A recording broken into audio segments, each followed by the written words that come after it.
यहाँ हम लोग बात कर रहे हैं condition for TIR and total internal reflection, TIR. अब यहाँ पर हमने डेंसर मीडियम से रेयर मीडियम में आते हुए रेज को देखा। ये ब्लैक कलर वाले रेज को पहला रेज कह दे रहे हैं।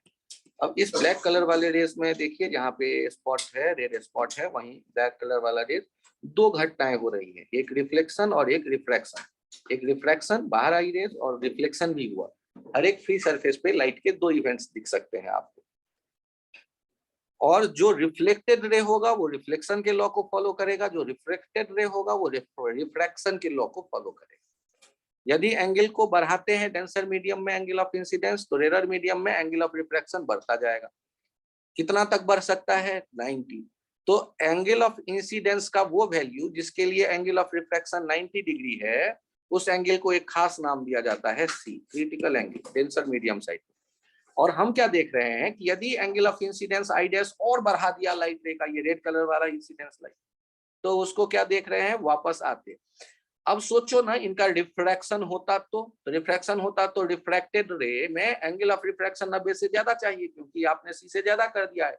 और 90 से ज्यादा का मतलब पुराने मीडियम, डेंसर मीडियम में वापस आना, मतलब फिर वो रिफ्रैक्शन नहीं रह गया, अब तो वो रिफ्लेक्शन ही रहा। तो इसका मतलब है क्रिटिकल एंगल से ज्यादा एंगल पे जब कोई लाइट रे इंसिडेंट हो रही है, तो वहां एक ही इवेंट दिख रहा है, 100% रिफ्लेक्शन, 100% एनर्जी रिफ्लेक्ट बैक हुई। इसीलिए इसको नाम दिया गया टोटल इंटरनल रिफ्लेक्शन। तब ये टीआईआर वाला रेस 100 जूल आई एनर्जी और 100 जूल ये रिफ्लेक्ट होके आप वापस आते देख रहे हो, इसमें कोई रिफ्रैक्शन वाला पार्ट नहीं है। ये लाइन कहलाएगा टीआईआर। अब ये ध्यान दीजिए कि कंडीशन क्या है, कब होगा टीआईआर। तो पहला कंडीशन है कि इंसिडेंट रे मीडियम डेंसर में मौजूद हो, और दूसरा कंडीशन है कि एंगल जो इंसिडेंस का हो टीआईआर के लिए क्रिटिकल एंगल से ज्यादा हो। सर ये critical angle where C, critical angle वो क्या है? तो क्रिटिकल एंगल सी वो एंगल ऑफ इंसिडेंस है जिसके लिए एंगल ऑफ रिफ्रैक्शन 90 था। स्नेल्स लॉ अप्लाई कर दीजिए, mu denser into sin c equals to mu rarer into sin 90, और यहां से sin c आ गया mu rarer by mu denser. आपको याद रखने के लिए मैं एक और तरीका दूं कि 90 डिग्री sin थीटा का जो वैल्यू होता है वो 1 से छोटा ही हम लोग देख रहे होते हैं। यदि sin थीटा का वैल्यू 1 से छोटा हम देख रहे होते हैं, तो इसका मतलब ये हो गया कि आप रेयर और डेंसर में किसको न्यूमरेटर में रखेंगे? म्यू रेयर, जिससे कि 1 से छोटा बन जाए sin c। Mu rarer numerator में, म्यू डेंसर डिनोमिनेटर में। जब दो मीडियम आएगी तो sin c लिखते वक्त अब स्नेल्स लॉ नहीं सोचेंगे, स्नेल्स लॉ नहीं सोचकर सीधे ये सोचेंगे 1 से छोटा, mu rarer by mu denser sin c। और दो मीडियम तो होगा ही, तभी तो हम टीआईआर की बात कर रहे हैं, एक ही मीडियम तो है ही नहीं। टोटल इंटरनल रिफ्लेक्शन, जब दो हो रहे थे तब एक में बदलना एक खास बात हुई। टीआईआर दो medium, mu rarer by mu denser sin c देगा। नेक्स्ट पेज पे आते हैं और देखते हैं कि एक वाटर और एयर वाले पेयर के लिए सरफेस पर क्रिटिकल एंगल को कैसे देखा जाए। स्नेल्स लॉ हमने अप्लाई किया और sin c पता कर लिया, 3/4। sin c दूसरे तरह से देख सकते हैं, 1/μ के हिसाब से, 1 एयर का और म्यू वाटर का। तो ये sin c 3/4, c sin inverse 3/4, या sin c 3/4 को लिख सकते हैं 0.75। ग्रीन कलर का आपको दिखाया गया 60 डिग्री पे इंसिडेंट रे, टीआईआर होगा या नहीं पूछा गया। तो sin 60 degree, sin i sin 60 आ गया √3/2, 0.86 ग्रेटर देन 0.75। मतलब sin i greater than sin c, i greater than c, TIR होने वाला है। ये ग्रीन रेज जो है 60 डिग्री पे यदि आई वाटर की तरफ, वो एयर में नहीं जाएगी, रिफ्लेक्ट होके वापस वाटर में ही चली आएगी। तीसरा पेज देखें, यहाँ आपसे कहा गया कि ग्लास और वाटर का सरफेस है, वहां क्रिटिकल एंगल बताइए। क्रिटिकल एंगल हमेशा डेंसर मीडियम में देखेंगे, रिफ्रैक्शन का एंगल होगा उस केस के लिए 90 डिग्री रेयर साइड में। और स्नेल्स लॉ अप्लाई कर दीजिए, ये आ गया sin c 8/9। लेकिन दूसरा रास्ता हो गया, हमने स्नेल्स लॉ नहीं सोचा, sin c सोचा, दो मीडियम का म्यू पता है, mu rarer by mu denser. आंखों से देख के रेयर कौन दिख रहा है? Water. Light, human eye light के लिए सेंसिटिव है, आंखों से देख के आप डिसाइड कर सकते हो, म्यू वाटर म्यू रेयर वाला हुआ, और म्यू ग्लास डेंसर, आंखों से देख के डेंसर हमें पता चलता है। तो ये तब भी आया 8/9। फिर आप बात करते हैं कि यदि कोई बल्ब जल रहा हो पॉइंट सोर्स पानी के भीतर, उससे आने वाले रेज देखिए, क्रिटिकल एंगल वाला रिफ्रैक्टेड एंगल 90 बन गया, और उसके बाद जो रेज आएंगे वो रिफ्रैक्टेड तो होंगे ही नहीं, वो TIR होगा। तो पानी के बाहर से यदि हम देखेंगे तो R रेडियस का एक पैच होगा जिससे लाइट रे बाहर आएगी, और बाकी पानी के सरफेस से लाइट रे बाहर नहीं आ रही होगी। अब वो रेडियस कैसे पता करेंगे? तो पहले तो साइन सी कैसे लिखेंगे? तो mu radius by mu denser 1 by mu, और साइन सी लिख लिया तो टेन सी कैसे लिखेंगे? Perpendicular by base. बेस कैसे? Under root hypotenuse square minus perpendicular square, उससे आ गया 1 by under root mu square minus 1 square tan C, और टेन सी ट्रिग्नोमेट्री से देखिए R by D, D depth है बल्ब का, तो रेडियस निकल करके चला आया। और ये आइडिया जब क्लियर हो गया तो अब यहाँ पर ये पॉइंट भी सोच लेते हैं कि यदि कोई मछली को आप देखें बल्ब के जगह पर रखा गया, तो प्रिंसिपल ऑफ रिवर्सिबिलिटी से आप देखेंगे जिस रास्ते से लाइट रे गई पानी से एयर में, उसी रास्ते से एयर से पानी में आएगी। तो यदि लाइट बल्ब के जगह पर एक मछली की आंख हो, तो उनको पूरी दुनिया से जो रेज आएगी उनकी आंखों में, वो एक कोन में आएगी जिसका सेमी वर्टेक्स एंगल होगा C, जहां साइन C होगा 1 बाय म्यू। अब नेक्स्ट देख रहे हैं, एक ग्लास का प्लेट दिया गया ट्रायंगुलर, और उसको डुबोया हुआ है पानी में, और हमने PR सरफेस पे देखा लाइट रे आई नॉर्मली इंसिडेंट हुई। हमसे पूछा गया कि बताइए थीटा कैसा हो इस ट्रायंगुलर वेज का, ग्लास के ट्रायंगुलर वेज का, कि PR PQ वाले साइड से लाइट रे रिफ्रैक्ट होके बाहर वाटर में ना पहुंचे, मतलब TIR हो जाए। उसके लिए क्या कंडीशन होगा? For TIR angle I greater than C। थोड़ा सा ज्योमेट्री अप्लाई कर देते हैं, क्या कि हमने चेक किया थीटा, और ये नॉर्मल जो रेज आएगी RP पे वो सीधे चली आएगी, और ये PQ से बना रहा है जो एंगल, वो भी थीटा कॉरस्पॉन्डिंग एंगल होने के कारण, और नॉर्मल से बनने वाला इंसिडेंट रे का एंगल PQ वाले सरफेस पर 90 minus theta, angle of incidence should be greater than C for TIR। यहाँ sine 90 minus theta greater than sine C, solve करते चले आए, cos theta greater than 8/9, theta less than cos inverse 8/9। Less than इसलिए क्योंकि यदि theta छोटा होगा तभी cos थीटा का वैल्यू बड़ा आएगा, इस आइडिया को यूज करके। तो ये कहानी आप देख रहे थे TIR के लिए। यहाँ एक आइडिया और छोटा सा आप एक समझ लें कि यदि कहीं अवेलेबल है, आजकल कम्युनिकेशन के लिए देखते हैं ऑप्टिकल फाइबर यूज किया जाता है।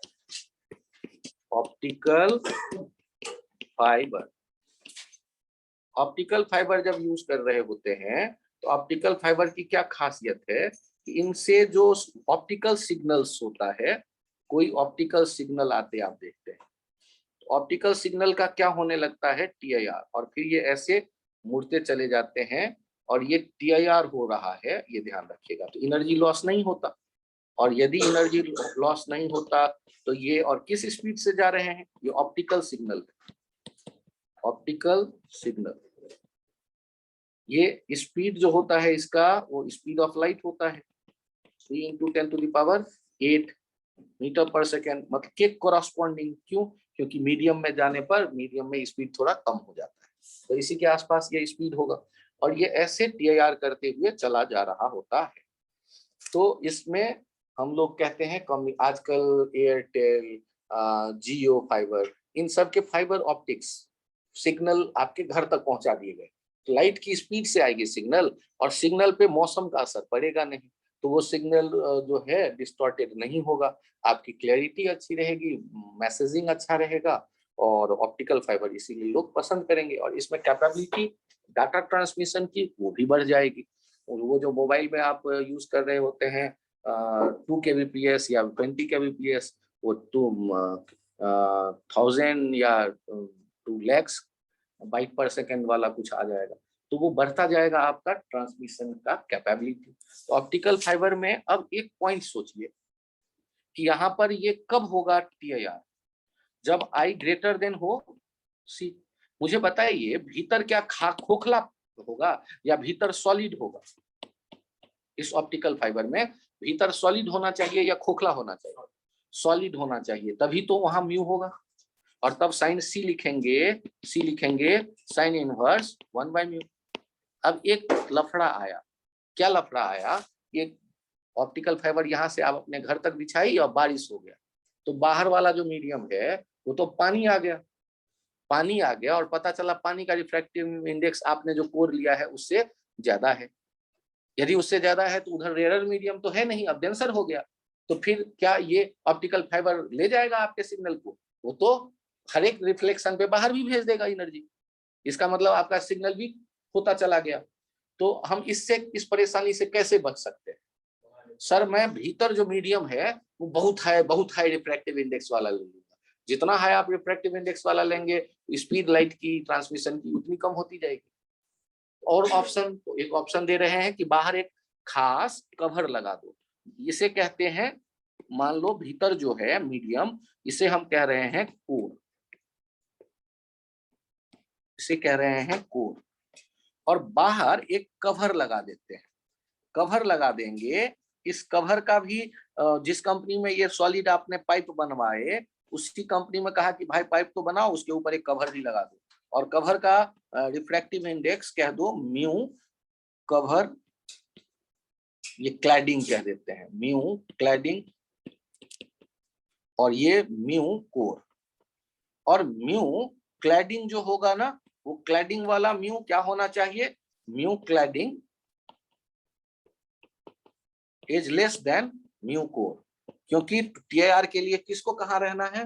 डेंसर मीडियम में इंसिडेंट रे को रहना है। तो साइन, ये जो सी लिखेंगे वहां सी क्या हो जाएगा? सी हो जाएगा sine inverse mu cladding by mu core. तो आपको ये पता चल गया कि हम लोग जो ऑप्टिकल फाइबर से डाटा भेजना चाहते हैं, उस ऑप्टिकल फाइबर के दो पार्ट हो गए, एक तो सॉलिड कोर और उसके ऊपर में एक क्लैडिंग। और क्लैडिंग का रिफ्रैक्टिव इंडेक्स कम रखेंगे कोर से, तभी डेंसर से रेयर जाते वक्त जो है वो टीआईआर होगा। और अब यदि इसके ऊपर बारिश का पानी जमा भी हो गया, तो जिस लेयर पे टीआईआर हो रहा है वो लेयर तो अफेक्टेड नहीं हुआ। बारिश का पानी तो उस क्लैडिंग के ऊपर में आएगा, उससे हमें कोई लेना देना नहीं है। टीआईआर कहाँ हो चुका? वो तो कोर और क्लैडिंग के बीच में ही हो गया, ऊपर तो रे आई ही नहीं। तो ऊपर बारिश का पानी हो या आप मिट्टी डाल दो या कंक्रीट कर दो, कोई फर्क नहीं पड़ेगा। तो इसीलिए जो ऑप्टिकल फाइबर हम देखते हैं वो केवल एक solid wire, solid pipe, solid wire नहीं होता, उसके ऊपर एक कवर भी होता है, उसकी एक खास अहमियत होती है। उसका रिफ्रैक्टिव इंडेक्स कम होता है, किसके कंपैरिजन में?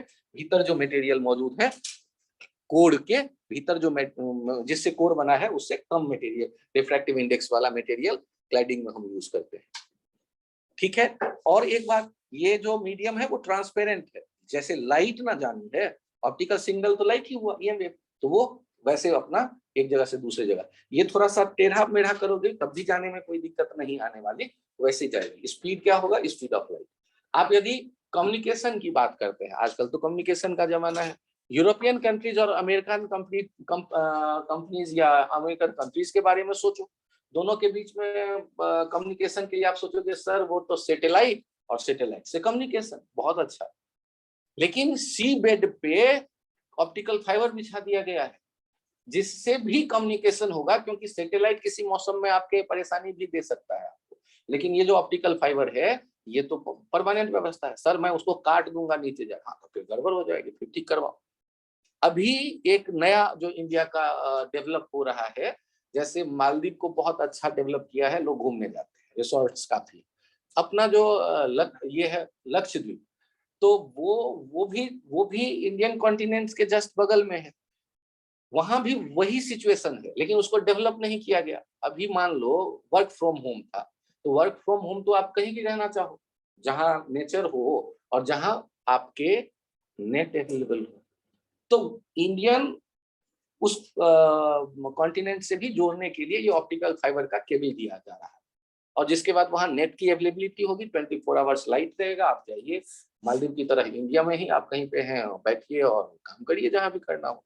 तो वो ऑप्टिकल फाइबर बहुत यूजफुल है, बड़े कंफर्ट आपको प्रोवाइड करेगा। नेट कनेक्टिविटी का इशू जो है मौसम के प्रभाव से आप फ्री हो गए, अब आपके पास ये हर एक जगह ये व्यवस्था किया ही जा रहा है धीरे धीरे। तो हम लोग ऑप्टिकल फाइबर का एक आइडिया कलेक्ट कर चुके हैं। यहाँ पर एक आइडिया और आता है जो इम्पोर्टेंट है, और वो आइडिया है कि अभी अभी आपने देखा कि एक क्लैडिंग होगा और बीच में कोर होगा, और यहाँ होगा कोर, और कोर के हमने मटेरियल अलग होने हैं और क्लैडिंग के अलग होने हैं, वो भी दिख गया। ये नॉर्मल हमने बनाया, यहाँ एयर हमने कह दिए, ये हो गया म्यू कोर, ये हो गया म्यू क्लैडिंग। और आपसे कहा गया कि यहाँ रेज आ रही है ऐसे,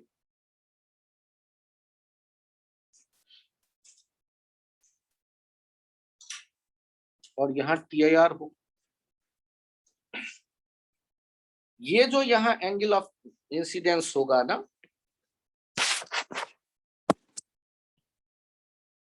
डायग्राम देख लीजिए।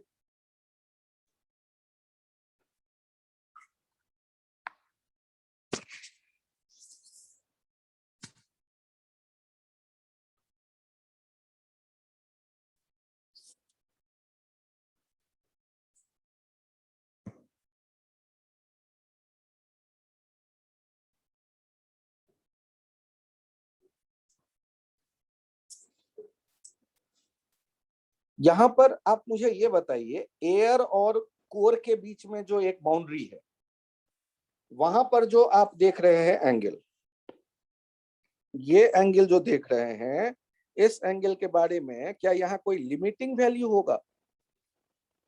ये फाइंड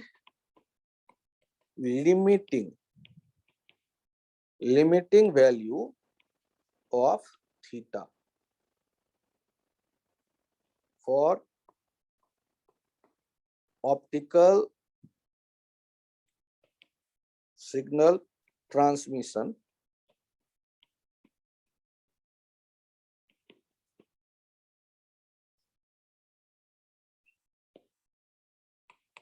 अब यहाँ थीटा का लिमिटिंग वैल्यू बताने को कहा गया। ध्यान दीजिएगा, ये जो एंगल है थीटा, तो यहाँ जो एंगल बनेगा इसे मैं फाई कह देता हूं, और ये फाई, तो यहाँ पर जो एंगल बनेगा वो हो गया 90 माइनस 5। सर ये कहाँ से उठा लाते हो यार 90 माइनस 5? रहस्य है, रहस्य। सोचो, ये जो हो गया ना, ये 90 डिग्री नॉर्मल तो बना होगा ना, तो नॉर्मल बना होगा तो यहाँ भी नॉर्मल होगा, पैरेलल। ये 90 माइनस 5 आप लिख रहे होंगे यहाँ वाला एंगल। और आपको ध्यान दो, यदि थीटा बढ़ाओगे तो फाई बढ़ेगा, और फाई बढ़ेगा तो 90 माइनस 5 घटेगा, 90 माइनस 5 घटेगा, तो घटते घटते क्रिटिकल एंगल से कम हो जाने पर TIR नहीं होगा। थीटा बढ़ाओगे तो फाई बढ़ेगा, स्नेल्स लॉ, और फाई बढ़ेगा तो 90 माइनस 5 घटेगा, 90 माइनस 5 घटा मतलब TIR जहां हो रहा है वहां का एंगल ऑफ इंसिडेंस घटा डेंसर मीडियम में, और एंगल ऑफ इंसिडेंस घट करके क्रिटिकल एंगल से यदि कम हो गया तो फिर TIR नहीं होगा। तो थीटा को आप जब लिमिटिंग वैल्यू के बारे में बात कर रहे हो तो ध्यान से देखिए, थीटा मैक्स के लिए फाई मैक्स हो जाएगा और 90 माइनस 5 मिनिमम हो जाएगा, और वो C के बराबर हो जाएगा फॉर TIR। TIR देख रहे हैं तो 90 माइनस 5 बढ़ रहा है, तो 90 माइनस 5 को मिनिमम करो, और वो मिनिमम भी कहां पहुंचा दो? C तक। C से छोटा हो गया फिर गड़बड़ हो जाएगा, वो या तो बड़ा ही रखो, इसे ग्रेटर देन और इक्वल्स टू C करो। तो इससे आपके पास क्या आया उसको समझो, sign 90 minus 5 greater than or equals to sin C, cos phi greater than or equals to mu cladding upon mu core. ये तो साइन फाई का कहानी हो गया, और स्नेल्स लॉ यहां अप्लाई कर दो, यहां स्नेल्स लॉ अप्लाई कर दो। स्नेल्स लॉ क्या कह देगा? 1 into sine theta equals to mu core into sine phi. लेकिन सर हमें तो कॉस फाई पता है। अरे बड़े अच्छे बच्चे हो, कॉस फाई पता है तो साइन फाई पता करने में कितना मिनट लगेगा? कोर, और ये कॉस फाई पता है तो कॉस फाई से साइन फाई निकालना जानते ही हो। Mu cladding upon under root mu core square minus mu cladding square. क्या ये बात समझ में आ गई? तो आपको एक रिलेशन दिख गया कि साइन थीटा बराबर ये दिख गया, साइन थीटा का वैल्यू दिख गया, साइन थीटा का एक लिमिटिंग वैल्यू हो गया। ये वैल्यू जो है इससे बड़ा यदि थीटा कर दोगे फिर टीआईआर नहीं होगा, इससे कम रखो थीटा तो टीआईआर होगा। ये है theta maximum, theta maximum for possible TIR equals to cos inverse बड़ा साइन इनवर्स बड़ा लफड़ा है। यहां क्या लिख दें, साइन इनवर्स ब्रैकेट में mu core into mu cladding upon under root mu core square minus mu cladding square. Mu core square into mu core square minus mu cladding square. अजीब सा है लेकिन ये रास्ता दिख जाए तो काम चल जाए। ये सर क्यों सिखाने में लगे हुए हो? आईआईटी 2 बार केवल पूछ चुका है, बाकी कॉम्पिटिटिव एग्जाम इसको 2 बार रिपीट कर चुका है। अच्छा सर, तो इसका मतलब आईआईटी फिर नहीं पूछेगा? हाँ, एक ऑप्शन तो ये है नहीं पूछेगा, दूसरा ऑप्शन है एडवांस में तो कतई नहीं पूछेगा, मेंस में रिपीट कर देगा। मेंस में कोई ऐसा नहीं रहता, वो तो आसान क्वेश्चन देना है उसे, कुछ भी यही दे देगा फिर से उठा के। तो आप उसे एडवांस के लेवल से तो अब इसको हटा दो, नहीं पूछेगा। एक बार पूछ दिया, अब उसको रिपीट कर चुका मेंस में, फिर से रिपीट। सर हाँ, कुछ गड़बड़ कर दिया सर, वहाँ पे कॉस साइन फाई की वैल्यू गलत लिख दिया आपने। हे राम, चलो हटाओ, फिर से लिखेंगे। बताओ क्या है साइन फाई का value? Sir mu core square minus mu cladding square upon mu core. कौन आएगा ऊपर? सर रूट अच्छा, म्यू रूट कोर। वाला ऊपर आएगा। Thank you. Mu core square minus mu cladding square upon mu mu core. Core. पक्का? Mu core, और mu core तो कट गया यार। नीचे कौन है? म्यू कोर ही होगा, hypotenuse sir mu mu core ही कोर होगा। वे कट गया तो कट गया, मेरा क्या जाता है, काट दो। देख लेना एक बार यार, पूछा गया question. Sine under root mu core square, sine inverse under root mu core square minus mu cladding square, mu cladding square ऐसा आ जाएगा इनवर्स में। तो ये चूंकि आईआईटी में पूछा गया क्वेश्चन है तो कोई सच ऐसा नहीं है कि अब बहुत इंपॉर्टेंट है हमारे लिए, हमने देख लिया, हमें ये लिमिट समझ में आए, अच्छी बात। ठीक, तो ये एक टॉपिक तो यहाँ ET3 कर देते हैं। आज इस टॉपिक का यहीं खत्म होगा।